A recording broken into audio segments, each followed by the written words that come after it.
the fifth component is that on the IGAD activities, in terms of the overall education, even if you are a university board, you are in charge of the IGAD education program. And we have to be able to update you as to what we are doing in all the sectors of education. In the implementation of the IGAD regional policy framework on education, which actually caters from pre-primary to primary to secondary and then tertiary education, as well as teacher professional development and gender education, as well as education for refugees, returnees, and what's going. So the policy framework is for all levels of education and all categories of education, including for special needs education. But what we are doing, therefore, is based on the policy, but depending on the resources that we get from our partners. Most of the partners are interested in working at national level, dealing with all levels of education. Maybe some are interested in pre-primary or foundational learning. Others are interested in teacher training.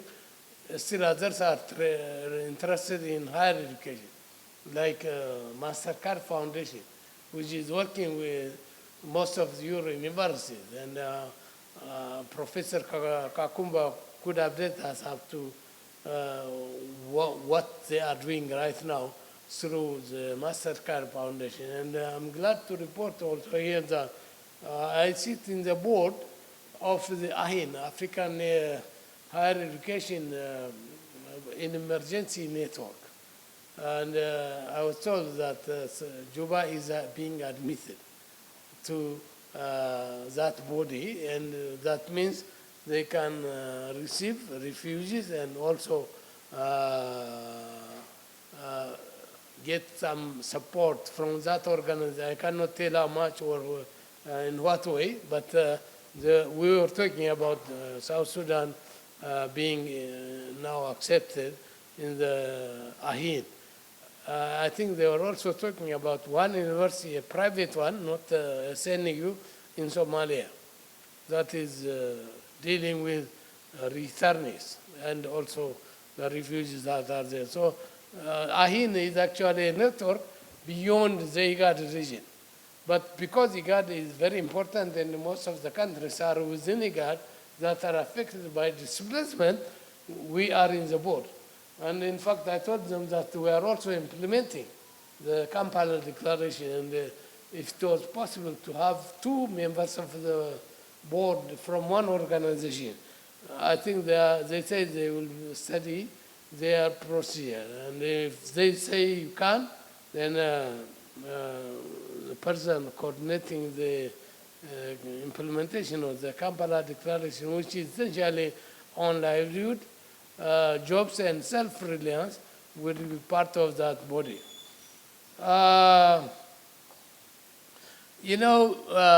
Was it in October, Yemi, October 14 to 18, that we went to Accra? That Africa, the Africa Skills Week.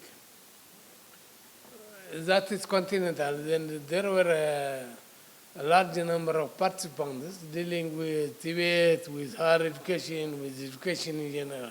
It was a skills week. But 2 weeks later, or 4 weeks later, I don't know, beginning of November, the ministers in charge of education of the continent met online and adopted the next decade as African Decade of Education. And the next decade begins in days now. 2025 to 2034 will be the African Decade of Education. Remember, this follows the African Year of Education, which is this year. And this year is going out, and the ministers wanted to see the opportunity created by the year to convert that year into a decade.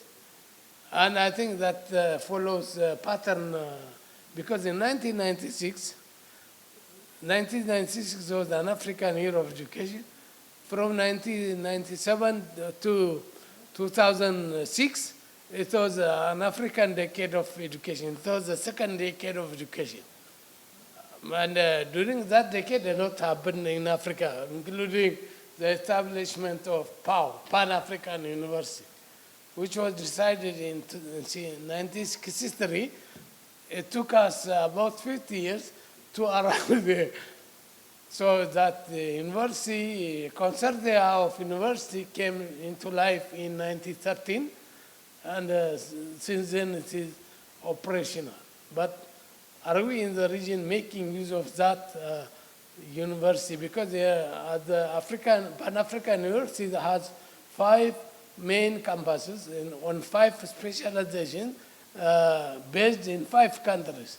One is in Nairobi. I don't know, the colleague from University of Nairobi, Dr. Ongo, will update us maybe if he knows about the Pan-African University in Nairobi.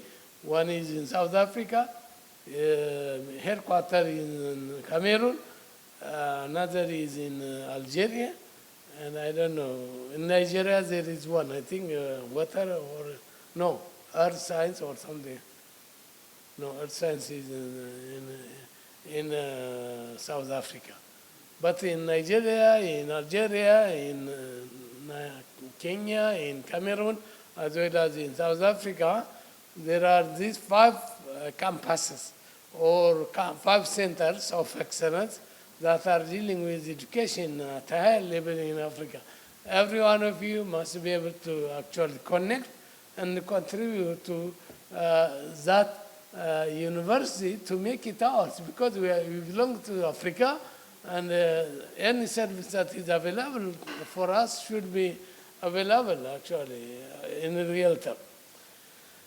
And then what do you tell us about what you do regarding the scholarship that we talked about last year in Nairobi? We agreed that you would provide, you would create a desk, so you will talk about what you do or what you want to do. Maybe you have not done it because of X, Y, Z circumstances, and then you promise to us, then we'll talk about next year. Yeah, so this is the background and objective, because I have been doing this both as a leader and as an expert.